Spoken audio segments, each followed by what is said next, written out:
All right, Chicago, you might get a good draft grade, but you still get an F for being the Bears.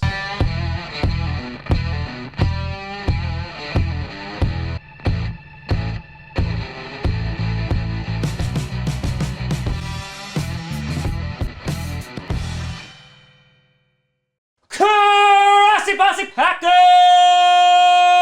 Nation. Welcome to another episode of Packcast, the podcast where you don't have to be a Packers fan, but it sure does help. I'm your host, Tom. Yeah, it took a little while to get to these draft grades, but I was doing like grading in real life, so these draft grades are probably going to be better than my students' grades. Grossi, and today we're going to finally be breaking down the draft grades for the NFC North. Before we get to that, I want to do a big shout and thank you to some brand new patrons and YouTube members. First, over on the Patreon side of things, we have future Broncos Hall of Famer Aaron Rodgers.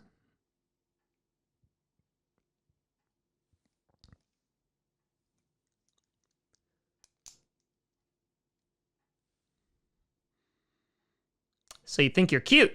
And over on the YouTube side of things, we have Terry Schwashka, we have Brandon Guerrero, we have Who Have They Played, Brandon Games and Vlogs, Cameron Hansel, and J.M. Kelvis. A big shout out and thank you to you all, except you, Hall of Famer for the Broncos.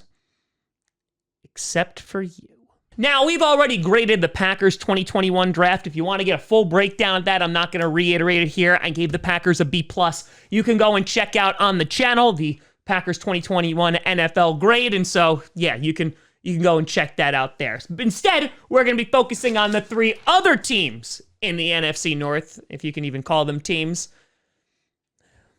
I miss this banter, this, I bash you, you bash me, I show off my Super Bowl rings, and, Lions and Vikings just sit there. But I will admit, before we even get started, this division had a really good draft. I mean, I think across the board. While the Packers, a lot of people were like, oh, it was boring, there really wasn't much there. I think we definitely drafted for need, got some really good players, filling in positions that were a detriment to the team a year prior, looking at you, Kevin King. And I think that has been done across the board. And on top of that, you got some playmakers in these divisions now. And on top of that, if you're the Vikings, you got so much freaking value, you wound up with 27 third-round picks. So kudos to all of you. God, that felt gross saying. So let's start off with the Chicago Bears, the bane of my existence. The Chicago Bears made waves in this draft, originally going to be picking at number 20. Instead, right out of the gate, decide to trade up to the number 11 spot with the New Jersey Giants, snagging Justin Fields, the QB from Ohio State. They traded their first and fifth round pick this year and a first and fourth round next year. So for David Gettleman, a handsome sum, while for the Bears, this is their attempt to save Matt Nagy and Ryan Pace's job again. But it was fine, because the last time you guys traded up for a quarterback, that worked out fine. Or, traded for a quarterback in Nick Foles, or paid Andy Dalton $10 million.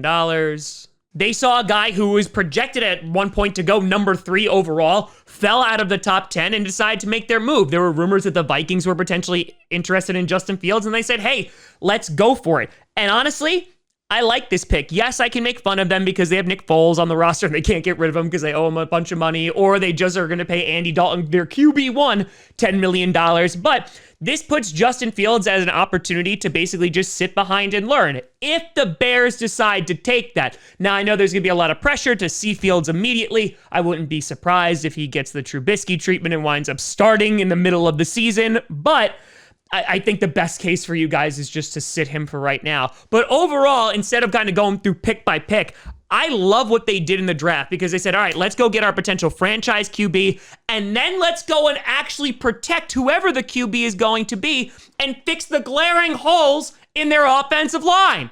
Who would have thunk? You don't play good football when nobody can block. They went and got Tevin Jenkins, who I am furious about because I absolutely loved this guy from Oklahoma State. He's super duper aggressive, fills an immediate need, and boy, I really wanted the Packers to draft him in the second, but it was not meant to be. And then they decided to double down on that and go Aboram in the 5th round, and while he's a little bit more of a project, I think that this is, again, addressing a major need. He's only played 19 games in his college career, but he only allowed 2 QB hurries and 324 pass blocking snaps. So there's definitely potential there. And then near the end of the draft, they decided to go offense even more. They added a running back who had over 1,100 yards in 2020, as well as 8 touchdowns. They decided to go wide receiver, which is going to be a position of need after Allen Robinson decides to say deuces.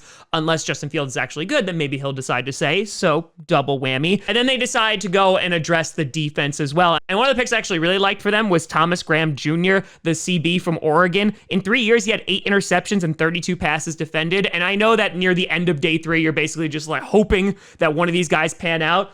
There's definitely some potential there. So overall, kind of like trying to thematically grade the Bears draft, a lot of this is obviously going to depend on Justin Fields, and that's where the majority of the publicity is. But I think, honestly, their most important pick in this draft besides Fields is going to be Tevin Jenkins. If he works out, you have a mauler on that offensive line, and he can block for whoever is going to be QB. So whether this is going to protect Andy Dalton and give Justin Fields more time to learn and maybe allow Andy Dalton to be successful, it's a win-win for the Bears. I think the longer that Justin Fields sits back there and is able to absorb, the better it's going to be for him. Again, I think there's going to be a little bit of a rush to see him play, which I think is the wrong move, but the fact that you guys decided to solidify your offensive line, I absolutely love for this team, and you potentially said, hey, we can get our QB who could potentially play right now, but hopefully will be the franchise QB. So honestly, with all of that being said, and also draft grades are a joke because we're not going to know for another 3 to 5 years, I would put you guys at a solid A. You gave up a whole lot to go and get your guy, and if it pans out, you look like geniuses. And on top of that, you got him some protection.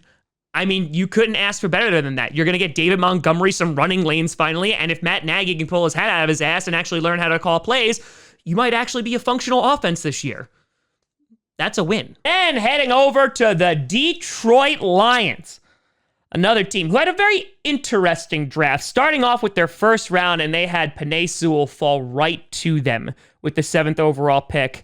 And God, what a fantastic pick. I know that Lions fans were like, please fall, please fall. And I was like, there's no way. The Bengals won't pass on him. And they did. They did. I'm sorry, Joe. But I absolutely love this pick for you. The Lions definitely could have addressed a number of different positions here, but they were very intentional on what they wanted to do in this draft. They wanted to build the trenches, which is very apparent with their next few picks going back-to-back defensive tackles. I know a lot of people are out there saying like, oh, that they reached on some of these guys, but I think at the end of the day, that's where you win this football game. Talking about biting kneecaps, if you can build an amazing defensive line, an amazing offensive line, you can basically put any team back there. While there is some lack at wide receiver, which I know they did go for in the draft, you know, there's lots of questions about who your quarterback is going to be. They could have gone with Justin Fields if they really wanted to. They could have gone and addressed the defense even more than they did, like with that secondary or the linebacking core. But I think if you're basically going to reinvigorize this franchise and basically restructure and rebuild this team, it starts with the trenches, and I think that's exactly what they were going for in this draft. On top of that, they got Melifonwu, who I absolutely love as a CB coming out of Syracuse. I loved him as a day 2 pick for the Packers. Of course, you guys wind up stealing him. You got Amon-Ra St. Brown, and on top of that, you got Derek Barnes, which is funny because we have a wide receiver with the last name St. Brown, and we have a linebacker with the last name Barnes. Stop copying us, Detroit! So I think overall, if you're trying to put a grade on this, with their first pick, it's a home run. Right off the bat, that Sewell fell to you. But overall, I'd put you guys at around a B+/A- because the 2 back-to-back defensive tackle picks, I know that some of them are a little bit iffy for the value, but at the end of the day, I love the strategy going into this, and I think overall it's going to make your team better. Then you got the purple incarnation of Satan with the Minnesota Vikings. Adam Thielen bashing Lambeau Field. You don't even win there, Adam. The Vikings, unfortunately, had a really good draft, too. It just pisses me off. It just... You guys aren't supposed to get good. With the first round trading back, they were able to get Christian Darrisaw, who fell to them, the offensive tackle for Virginia Tech. Regarded as one of the top 5 tackles in the draft. This fulfills a huge need for them. There's great value there. Now you're going to have protection for Kirk can't win on Monday night except that one time last season. Cousins, you also have running lanes for Dalvin Cook. And honestly, this offense could be really, really good this year. Justin Jefferson coming in his second year. Adam, who hates Lambeau Field, Thielen continuing to be Adam Thielen, I know, I can't say anything bad about him. He's a really good player. And then they had 17 third-round picks addressing the offense and the defense. They decided to go QB with Kellen Mond from Texas A&M, who cut down his interception rate to only 3 last year, so that's a good sign considering that he was hovering near 10 for previous seasons. And on top of that, Kirk Cousins is an unrestricted free agent after the 2022 season. So if you have Monta sit behind him and you potentially got some value, that could be a really great thing. I know a lot of people were wondering about the Chaz Surratt pick, the linebacker from North Carolina, but honestly, looking at some of his tape, this actually might be one of the best picks for you guys. The guy is like all over the field. He had over 90 tackles, 6 sacks, an interception, a few for a loss. He kind of seemed like a do-it-all player. So yeah, I think he can work really, really well on that defense, which is in desperate need of help. You decide to double down on offensive line and go after Wyatt Davis. And you decide to go defensive end in the 3rd round with Patrick Jones II from Pittsburgh. So they decide to look at their list of needs and go, oh, okay, well, linebacker, we got depth here, but we got a potentially special player. We were able to get offensive line twice, and now we're going after the defensive line.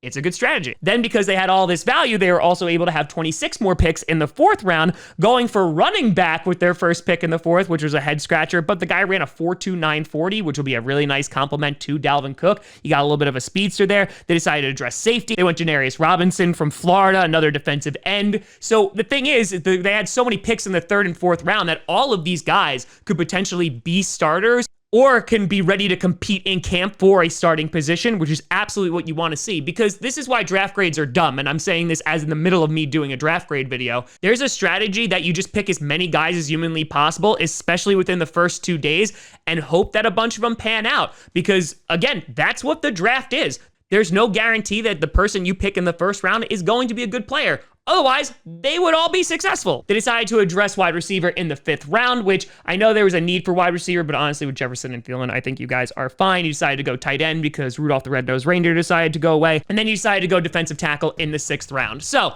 what does this mean for the Minnesota Vikings? Well, overall, they're another team that I think had a really, really great draft. They got some great value, able to trade back, get a whole bunch of picks, and I give them a solid A for this, which, if you look back last year, I gave the Vikings a really good draft grade again. Now, it doesn't mean you're going to be good this year, but I think that this is planning for the future because you're getting offensive line help. You're potentially getting a future quarterback who can sit behind Kirk Cousins and learn how to not win on Monday nights. And you're addressing that defense, which was pretty abysmal last year. So while the Vikings are kind of going through this weird transitioning phase where their defense is not the priority anymore, it kind of seems like the offense maybe might be shifting to that high-flying offense with a really good run game behind Dalvin Cook. And I think overall, yeah, they were successful, at least with this draft on paper. But let me know what you think down in the comments below. How do you think the NFC North did in this draft? Again, folks, don't spend too much time thinking about draft grades because we're not going to know for another 3 years. So I'll see you then when we regrade this draft. You can let me know in the comments down below. You can always find me at TomGrossiComedy.com or at TomGrossiComedy on all social media. See down below. Check out podcasts on SoundCloud, iTunes, Google Play Music, Spotify, and of course YouTube. And a big shout and thank you to all the patrons over at patreon.com/TomGrossiComedy and the YouTube members. But thank you so much for watching. I'm Tom Grossi. And as always, go Pack Go.